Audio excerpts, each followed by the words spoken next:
आज फिर से आप लोगों के लिए एक अच्छी बात लेकर के आप लोगों के सामने आया हूँ, हाजिर हुआ हूँ। और ये परमेश्वर का जीवित वचन है, ये जीवनों को बदलने वाला वचन है, ये बुद्धि को बदल देने वाला वचन है, ये प्रकाश को ले आने वाला वचन है, ये शांति का ऐसा अद्भुत वचन है। जब आप इसको सुनते हैं और आप इसको समझते हैं, जब आप इसकी खोजबीन करते हैं, तो आपके जीवन में कुछ बदलने लगता है, आपके जीवन में परमेश्वर का काम होने लगता है और आप धीरे धीरे अज्ञानता से छूट करके प्रकाश की ओर आने लगते हैं। दाऊद की कहानी बहुत बार आपने और मैंने सुनी है। दाऊद ने एक वीर जिसका नाम गोलियत था उसको मार दिया। लेकिन क्या आपको मालूम है, जब दाऊद और गोलियत की बातचीत हो रही थी, जब वो लड़ाई के मैदान में थे, वहाँ पे एक और शख्स था जिसके बारे में सुना तो जाता है लेकिन जिसकी ओर आपका मेरा ध्यान नहीं जाता, जिसके बारे में कई बार प्रचार नहीं किया जाता है, जिसके बारे में हम लोग सोचते भी नहीं हैं। लेकिन एक ऐसा शख्स था, जब आप इसकी 17वीं अध्याय की, पहले शमूएल 17 अध्याय की 7वीं आयत के दूसरे हिस्से को पढ़ेंगे तो यहाँ पे लिखा हुआ है, और बड़ी ढाल लिए हुए एक जन उसके आगे आगे चलता था। गोलियत के आगे आगे, गोलियत खुद एक वीर था, 9 फुट के लगभग लंबा था, सर से लेकर पांव तक वो ढका हुआ था, ऊपर पीतल का टोप था, यहाँ पे झिलम थी ताकि शत्रु के वार से उसकी कोई हानि ना हो। और इससे भी बढ़कर उसने एक शख्स सिर्फ इसलिए रखा था जो सिर्फ उसकी ढाल लिए उसके आगे आगे चले।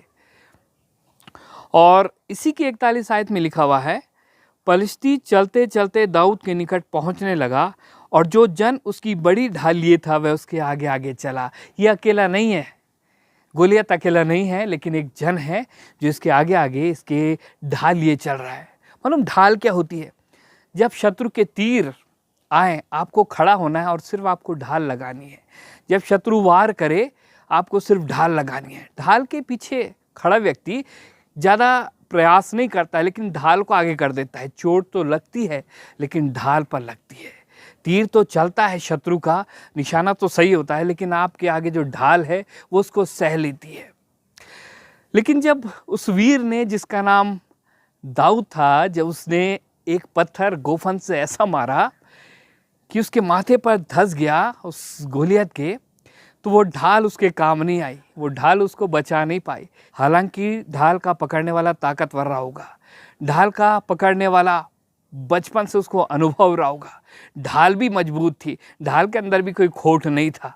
लेकिन मालूम एक वीर ने ऐसा मारा कि ना उसकी ढाल काम आई, ना उसकी सुरक्षा के कोई और उपाय काम आए, और वो पत्थर उसके माथे पर लगा और वो गोलियत मर गया। लेकिन परमेश्वर के कलाम से आपको एक बहुत खूबसूरत बात बताऊंगा जो लिखा हुआ है भजन संहिता और उसका 7वां अध्याय, जो दाऊद का लिखा हुआ है। भजन संहिता 7वां अध्याय और उसकी 10वीं आयत, और यहाँ पे इस प्रकार से है, मेरी ढाल परमेश्वर के हाथ में है।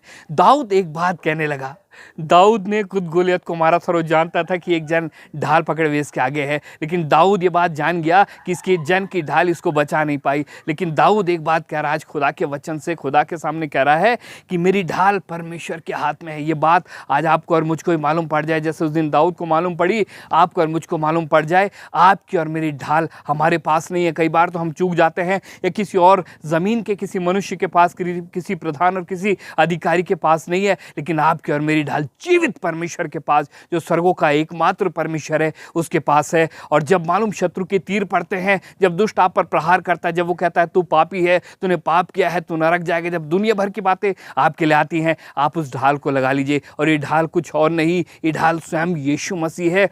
पहला विश्वासी अब्राहम, जब उसको अन्य जाति में से परमेश्वर ने अपने पास बुला लिया, तो वो घबरा रहा था किसी बात को लेकर के, और परमेश्वर ने कहा, अब्राहम मत डर, क्योंकि तेरी ढाल और तेरा अत्यंत बड़ा प्रतिफल मैं हूँ। परमेश्वर आज आपके लिए और मेरे लिए भी इस बात को कहता है। हो सकता है आप और मैं चिंता कर रहे हों, बहुत सी बातें हैं, औलाद खराब हो गई हो, किसी को किसी लत ने, परिवार में किसी शख्स को किसी लत ने जकड़ लिया हो सकता है नौकरियां चली गई हो सकता है खाने को ना हो सकता है कोई और पीड़ा हो, लेकिन आज आपको मैं उत्साहित करना चाहता हूं, परमेश्वर कह रहा है मत डर, तेरी ढाल मैं हूं, और आपकी और मेरी ढाल यहोवा के हाथ में है। उस दिन गोलियत का वो वीर चूक गया गोलियत को बचाने में, लेकिन मैं आपको विश्वास दिलाना चाहता हूँ, वो परमेश्वर जो सर्वसामर्थी परमेश्वर है, आपको और मुझे बचाने से कभी चूकता नहीं है। विश्वास करें, इस बात को अपने लिए ले लें और दृढ़ हो जाएं कि आपकी ढाल आपके परमेश्वर के हाथ में है।